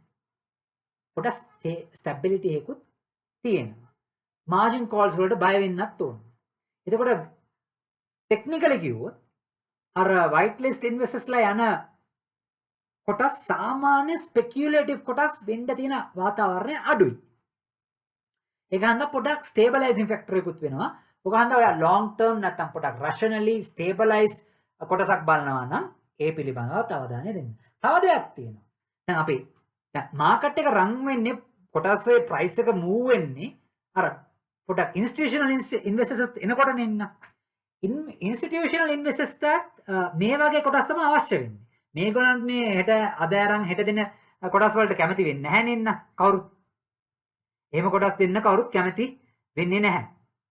ඒකට දෙන කැමැත්ත ඉතාමත් අඩුයි මිනිස්සු ගාව. ඒක හන්ද ඒ කියන්නේ විශේෂයෙන්ම ඒ වගේ කොටස් වලට යන්න මේ ඉන්ස්ටිටියුෂනල් ඉන්වෙස්ටර්ස්ලා කැමති වෙන්නේ නැහැ. නෝගා කියන්නේ වයිට් ලිස්ට් පිළිබඳව දැනුම වැඩි වෙන්න. ඒක මේ ඉන්ස්ටිටියුෂනල් ඉන්වෙස්ටර්ස් අතර වෙන්න පුළුවන්. ඒක නීති සම්පාදන කරන උදවියන් වෙන්න පුළුවන්. නැත්නම් මාකට් එක ෆලෝ කරන පුද්ගලයන් වෙන්න පුළුවන්. මේ පැත්තට නැඹුරු වෙන්න තියෙන වාතාවරණය වැඩි. ඒක හන්ද මේ concept එක පිළිබඳව ඕගොල්ලන් දැනගැනීමෙන් ඕගොල්ලන්ට ලොකු වාසියක් ලබා ගන්නවා. ආයෙ මම මූලික මේ වීඩියෝ එක අවසන් කරන්න පටන් ගන්නවා. sorry මට මේ වීඩියෝ එක මම අන්එඩිටඩ් වීඩියෝ එකක් තමයි. නමුත් මේ මට පෝස්ට් කරලා පොඩක් රෙකෝඩ් කරන්න උනා. මොකද හිතා ගන්න එපා අපි මේක ෆැන්සි විදිහට එඩිට් කරලා නැත්තම් මේ ෆැන්සි කැමරාවක් තියලා ෆැන්සි මයික් එකක් තියාගෙන ස්ක්‍රිප්ට් එකක් ලියලා මේක දාන්න ගියොත් කවදාවත් මේවා වෙන්නේ නැහැ. ඒකට පොඩ්ඩක් ඒකාන්ත සමාව වෙන්න පොඩ්ඩක් දීර්ඝ වෙලා තියෙන්න පුළුවන්. ඒක කවදාවත් වෙන්නේ නැති හන්දයි අර ස්පොන්ටේනියස්ලි මෙන්න ඒක රෙකෝඩ් කරලා ගෙනියන්නේ. තව දෙයක් ඒක හන්දම තව අපේ සජෙෂන් එකකුත් මම ඉදිරිපත් කරන්න කැමති. නීති සම්පාදනය කරන උදවියන්ට නැත්නම් කොටස් වෙළඳපොළ සම්බන්ධයෙන් යම් කිසි උනන්දුවක් තියෙන ඇමති කෙනෙක් වෙන්න පුළුවන්, ආණ්ඩු කරන පුද්ගලයන් වෙන්න පුළුවන්, නැත්නම් පොලිසිස් හදන පුද්ගලයෙක් වෙන්න පුළුවන්. ඒ උදවියන්ට තමයි මේ පණිවිඩය දෙන්නේ. දැන් වයිට් ලිස්ට් කියන දැන් උදාහරණයක් ගත්තොත් හොස්පිටැලිටි සෙක්ටර් එක ගන්නකො. නැත්නම් රීටේල් සෙක්ටර් එකම ගන්නකො. මෙතනදී පොඩි ප්‍රශ්නයක් තියෙනවා. මේවා අනුමත කරපු ව්‍යාපාර, ඒ කියන්නේ ඉස්ලාම් දහමට අනුව අනුමත කරපු, ඒ කියන්නේ වයිට් ලිස්ට් ඉන්වෙස්ටර්ස්ලාට නැඹුරු වෙන්න පුළුවන් ව්‍යාපාර වුණාට මේ කොටස් වලට මේගොල්ලන්ගේ ලොකු ඉල්ලුමක් නැහැ. මූලික හේතුව පියුරිෆිකේෂන් රේෂියෝ එක. ඒ කියන්නේ ලබා ගන්න ටෝටල් ආදායම. ඒ ආයතනවල ලබා ගන්න ආදායම වලින් ලොකු කොටසක් එනවා. නැත්තම් ඒ කියන්නේ සාපේක්ෂව ලොකු කොටසක් එනවා මේ ආගමෙන් අනුමත නොකරපු මාර්ගවලින්. ඒක හන්ද මේගොල්ලෝ මේකෙන් ඈත් වෙනවා. දැන් හොස්පිටැලිටි එක ගත්තොත් හොස්පිටැලිටි එකට අනිවාර්යයෙන් මේගොල්ලන්ට බහින්න පුළුවන්. මාකට් එකට බහින්න පුළුවන්. ඒ කොටස ගන්න පුළුවන්. නමුත් රිපෝටිං එක කරන්නේ ශාස්ත්‍රික නිකුත් වෙලා දෙන එක රිපෝට් එකකටනේ. රිපෝටිං එක කරන්නේ ෆුඩ් ඇන්ඩ් බෙවරේජ් හන්ද මේකට යන්නේ නැහැ. අපි අපි යෝජනාවක් කරනවා. මම පුද්ගලික යෝජනාවක් කරනවා. මෙහෙමනේ මේ සුද්දොන් නැත්තම් මැලේසියාව නැත්තම් මේ පාකිස්තානයේ හෝ මෙදපැරදිග ඉන්න මිඩල් ඊස්ටර්න් කන්ට්‍රි එකක් ඇවිත් අපිට හැම දෙයක්ම කියලා දෙන්න පුළුවන්. අපිටත් මොලයක් තියෙනවා. අපිටත් හිතන්න පුළුවන්. අපිටත් ලෝකෙට යම් කිසි දෙයක් දායාද කරන්න පුළුවන්. ලංකාවෙන් ගියා වගේ දෙයක්. මම හිතන්නේ සුකුක් කියන ප්‍රොඩක්ට් එක ආවේ මැලේසියාවෙන් මුලින්. දැන් ලංකාවෙත් තියෙනවානේ. ඕකනේ වෙන්න ඕනේ අපේ දෙයක් ගෙනියනවා නම් එළියට ගෙනියන්න සුපිරි අවස්ථාවක්. ෂෙයා එක ස්ප්ලිට් කරන්න. මේක දැන් මේකට සමහර amendments කියන්න පුළුවන්. පොඩක් ඉනෝවේෂන් එක ඕන වෙනවා. පොඩක් out of box ගිහින් හිතන්න වෙනවා. දැන් උදාහරණ ගත්තොත් hospitality sector share එක සමහරට ඒගොල්ලන්ගේ අර pure hospitality service එකෙන් ගන්න ආදායම රිෆ්ලෙක්ට් කරන එක්තරා share එකකුත් අමතර ආදායම් food and beverage entertainment වලින් ගන්න ආදායම් ටික රිෆ්ලෙක්ට් කරන තව කොටසකුත් දැම්මොත් මේ ගණයට white list investors ලාව ගෙන්න ගන්න පුළුවන්. ඒත් එක්කම දැන් financial institutions ගත්තා. මම කිව්වා ඇත්තටම ලංකාවේ ඉස්ලාමික් ෆයිනෑන්ස් වල pioneers LOLC. නමුත් මට LOLC කොටසකට ආයෝජනය කරන්න බෑ. ඇයි? ඒගොල්ලන්ගේ total ආදායමෙන් ගත්තොත් LOLC අල්ෆාලා ජෙනරේට් කරන ආදායම ඉතාමත් පොඩි. මම කියන්නේ ඒගොල්ලෝ මම හිතන්නේ LOLC it's a innovative company. ඒගොල්ලන් ඒ දවස්වලත් මේ ඉස්ලාමික් ෆයිනෑන්ස් වල තියෙන potential එක දැක්කා. මම හිතන්නේ ඒ වගේ companies පවා යම්කිසි ක්‍රමවේදයක් ගත්තොත් ස්ප්ලිට් කරන්න LOLC එක පොඩ්ඩක් LOLC අල්ෆාලා එක ස්ප්ලිට් කරලා වෙන විදියට ලිස්ට් කරන්න පුළුවන්. නැත්තම් ෂෙයාර් එක පොඩ්ඩක් ස්ප්ලිට් කරන්න පුළුවන්. එක දෙයක්. ඒක LOLC එකට විතරක් නෙමෙයි අනිකුත් ෆයිනෑන්ස් කම්පැනිස් වලටත් ඕක කරන්න පුළුවන්. ඇයි parent company එකට ඒගොල්ලන්ගේ පොතේ මේක රිෆ්ලෙක්ට් කරන්නත් පුළුවන්. මේගොල්ලන්ගේ performance එක. ඒක හන්දා you don't actually give up. In fact, you pull more investors into your pool of investors. ඒක ටෙක්නිකලි වෙන්නේ. මේකම මම හිතන්නේ සෙන්ට්‍රල් බැංක් වල ඉන්නේ කොහොම හිතන මිනිස්සු තවම කන්වෙන්ෂනල් පරණ ක්‍රමයටම හිතන මිනිස්සු නම් අමාරුයි. නූතන විදිහට පොඩ්ඩක් මේ නූතන ක්‍රමවේදයන් පිළිබඳව පොඩ්ඩක් ඇජයිල් මයින්ඩඩ් එහෙම කට්ටිය ඉන්නවා නම් policy making level අපි කියන්නේ දැන් IBUs Islamic banking units හැම commercial බැංකුවකම වගේ තියෙනවා. ඇත්තටම කිව්වොත් ලංකාවේ තියෙන Islamic successful Islamic banking units කරන්නේ අර ලංකාවේ තියෙනවනේ එකම එක sharia compliant Islamic bank කියලා තියෙනවනේ. ඒගොල්ලන් නෙමෙයි. ඇත්තටම ඒගොල්ලන්ට profitable වෙන්න බෑ. ඇයි ඒගොල්ලන්ට හැම ඒ කියන්නේ දැන් අපි practical වෙන්න ඕනේ.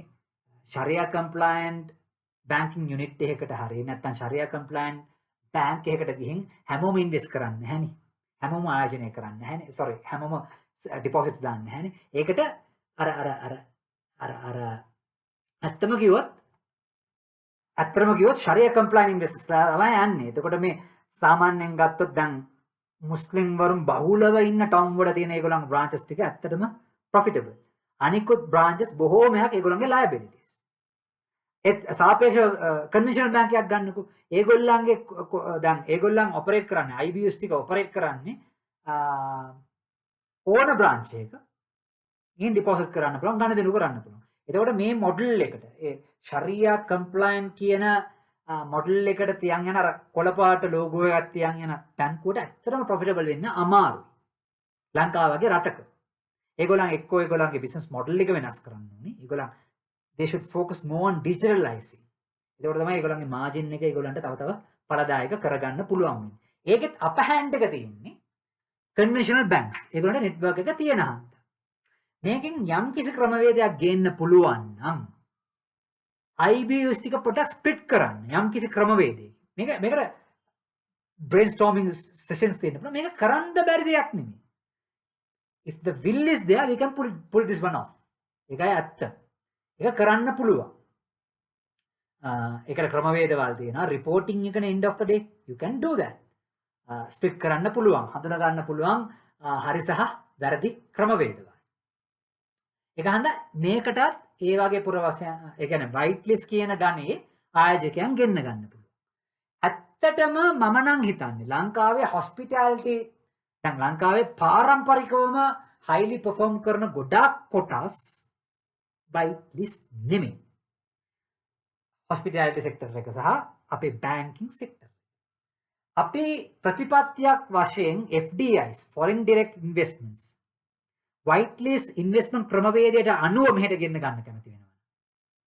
උත්සාහ කරනවා නම් මං හිතන්නේ මං දැන් යෝජනා කරපු amendments කරන එකෙන් තමයි ලංකාව නොවන ලංකාවෙන් පිට ජීවත් වෙන පිටරට ශරියා කම්ප්ලයින් ඉන්වෙස්ටර්ස් ලාව මේ කොටස් වලට ගෙන්න ගන්න පුළුවන්. උදාහරණට මැලේසියාවෙන්, ඉන්ඩෝනේසියාවෙන්, මිඩල් ඊස්ට් වලින්, නැත්නම් UK වලින්, යුරෝප් වල ජීවත් වෙන කට්ටිය ගෙන්න ගන්න පුළුවන්. ඇයි ඒ රටවල් වල ස්පෙෂලි ගත්තොත් වෙස්ටර්න් යුරෝප් වල ඒගොල්ලන්ට ඔප්ෂන් එක ඉතාම සීමිතයි. එතකොට CSE එක මේක ඩිෆරන්ෂিয়েට් කරගන්න අනිකුත් මාකට්ස් වලින් සුපිරි ඔපචුනිටි එකක් වෙනවා. ඒක හන්දා මේ හිතන්නේ මේ දීර්ඝ කාලයක් ගත්තා කන්සෙප්චුවල් වීඩියෝ එකක් හන්දා මේක හිතියෙන් කරන්න බෑ. සමහරට මම පට ප්ලෑන් කරලා තිබුණත් මේකට වඩා කැටින් කරන්න තිබුණා. නමුත් ඒක වෙන්නේ නැහැ. ඕක හන්දා මේ ස්පොන්ටේනියස් වීඩියෝ එක දැම්මේ. අපි මේක කතා කරපු ගොඩාක් එලිමන්ට්ස් තියෙනවානේ. ඒකම අපි ටයිනි වීඩියෝස් කරලා සමහරට දාන්න පුළුවන්. දාන්න උත්සාහ කරනවා. ඒකන්ද ඒකත් අරමන්න කියලා මම මෙතන සමුගන්නවා මේක මම හිතන්නේ බොක්ක හොඳින් කරපු දෙයක්. the only intention. ඒ කියන්නේ තමන්ගේ එක්තරා පුද්ගලයෙක්ගේ මතය හා විශ්වාසය තව කෙනෙකුට ඉම්පෝස් කරන්න හරි ඒ වගේ මතයකින් නෙමෙයි. කලේ ඒ කරලා තියෙන්නේ ඇත්තටම මේ පිළිබඳව යම්කිසි හොඳ කතිකාවතක් සහ මේ පිළිබඳව තව ඒ කියන්නේ ප්‍රසිද්ධතාවයක් ලබා දෙන්න මේ පිළිබඳව දන්නේ නැති කට්ටියට මේ ගැන දැනගන්න දෙන එක මේ පිළිබඳව සමාජ සහ ආර්ථික කතිකාවතක් ඇති කරන්නත් තමයි මේක කළේ. ඒක හන්දා thank you මේක නරඹුවාට යම්කිසි ප්‍රශ්නයක් තිබුණොත් යම්කිසි sensitive things එහෙම touch ඒ කියන්නේ if I have touched some sensitive topics සමා වෙන්න ඒකත් සමායදගෙන මම නතර කරනවා. thank you very much.